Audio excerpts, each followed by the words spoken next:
look at that. We've got some lovely cream in there and some,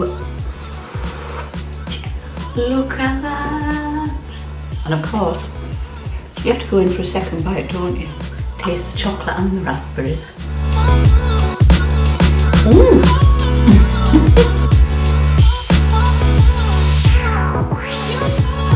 Welcome to Eat These Words. Today I'm going to be making raspberry and white chocolate scones. They've gone down really well in my house so far. I've made them a few times and they are sought after. So I thought I'd share my recipe with you. First of all, you need 15 ounces of flour in a bowl. Sieve your flour, it's always lighter scones if you do that.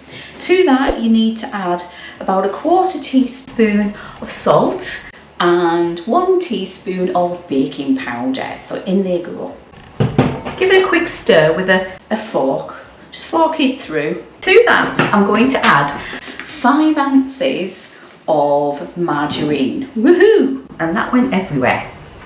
So 5 ounces of spread of choice. You can use butter, of course. You can use plant-based spread or any particular hard spread of your choice.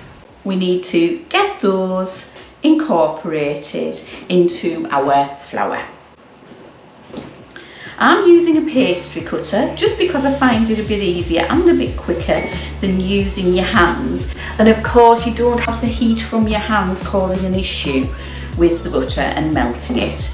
So the colder the butter and margarine, the better your scones will be. Make sure your hands are clean, of course. If you're like me, I've always got a bowl of water on standby to wash my hands in. There's a tip for you. And we're looking for a fine breadcrumb consistency as ever. I have put my oven onto gas mark 7. I'll put the electric conversions there for you. I do have several other scone recipes on my website. I'll link them below for you. Give your bowl a shake to see if you've got any big lumps.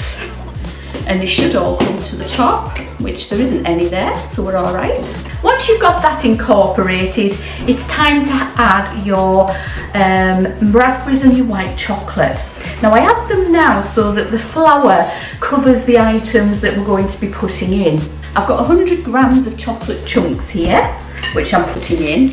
Now, flouring anything that goes into a cake or scone mixture of any sort, any baking good really, stops it from sinking to the bottom, or at least in my experience. Some people may say it doesn't do that. I've not found that, or at least in my experience. Some people may say it doesn't do that. I've not found that. I've also got here 100 grams of raspberries, and these are fresh raspberries. I don't recommend using the frozen variety simply because they're too wet and it's going to cause your scone mixture to get really soggy and it'll all just go sinky. It'd be horrible. And what I'm going to do is I'm going to just tear these into pieces. Whole raspberries in here isn't a great one. Doesn't work. You squish them when you start to bring your mixture together, and that's not good. It just gets all mucky and horrible, and we don't want that. We just want little bits of raspberries throughout our scones. You could also use blueberries if you wanted to. Strawberries and white chocolate. Ooh, yes. Don't mind if I do. Dark chocolate and orange. Ooh. So once you've got your 100 grams of your raspberries chopped up, or rather pulled apart, just gently incorporate them into your mixture. We also need to add about 3 to 4 ounces of sugar. This is up to you, I'm afraid. So pop your sugar in, give that a stir as well, get that nicely distributed throughout your mixture. Make a well in the centre of your mixture because we're going to be adding our wet ingredients now. 2 eggs and about 3 ounces of, can't remember what it's called, 2 eggs and about 3 ounces of yogurt. 2 eggs and 3 ounces of yogurt. Start with 2 ounces and work from there, I would say. The reason I say this is because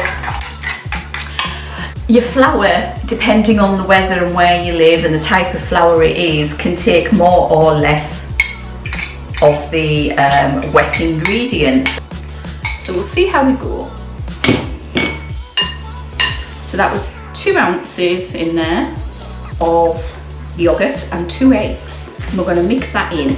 See straight away whether or not there is either too much or too little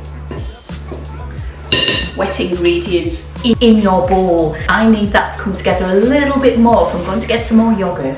This is natural Greek 0% yogurt. You can use the full fat if you so wish. I prefer not to. So that's 2 dessert spoons of yogurt going in there. I'm just going to give it a little mix. I'm going to get my hands in here now. So just pull my sleeves up. And let's get our hands in and see what it feels like. Now this is a job that you do gently on this recipe, very gently, so that you don't crush your raspberries too much. So my oven is set to gas mark 7, ready for my scones. I'm going to lightly dust my baking parchment that I'm going to push my dough onto, or tip my dough onto. I'm not going to knead this dough for the simple reason if we knead it, it's going to go and leach out all that juice from my raspberries. So I'm going to push it in, push it down, put a little bit of flour on the top because it is a little bit sticky from the raspberries. Gently rub it in my hands and push down gently, making sure that I don't crush it too much. Then taking a 3-inch cookie cutter, I'm going to start cutting out my scones. One, and onto a baking sheet, a lined baking sheet, like so. If your cookie cutter starts to get a bit sticky, just pop a little bit of flour on the side and roll it around in the flour and it'll stop it sticking. And then when you get to the stage where you've got all your scones cut out but still a little bit of dough left, pop it together, sprinkle a little bit of flour on and just bring it together again. Go pat it down to about 1 inch thickness again and cut them out again. And the one that's left, and that's the chef. We've managed to make 12 scones, and I don't glaze my scones on the top, I'm afraid. You can do if you wish. I find it a bit of a waste of an egg. So bake on gas mark 7 in the top of your oven for 15 minutes. And this is what they look like when they come out. Absolutely amazing, look at that. I'm not going to break into these just yet because they are piping hot. I'll be back with you in a minute for a taste test. So the scones have come out the oven, they've cooled down, and I've prepared one.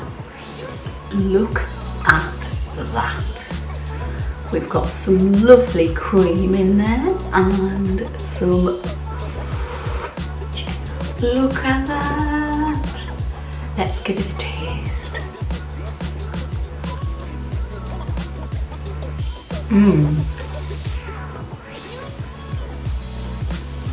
Taste everything. Oh, that's good. Crispy exterior, fluffy middle. Taste the chocolate and the raspberries.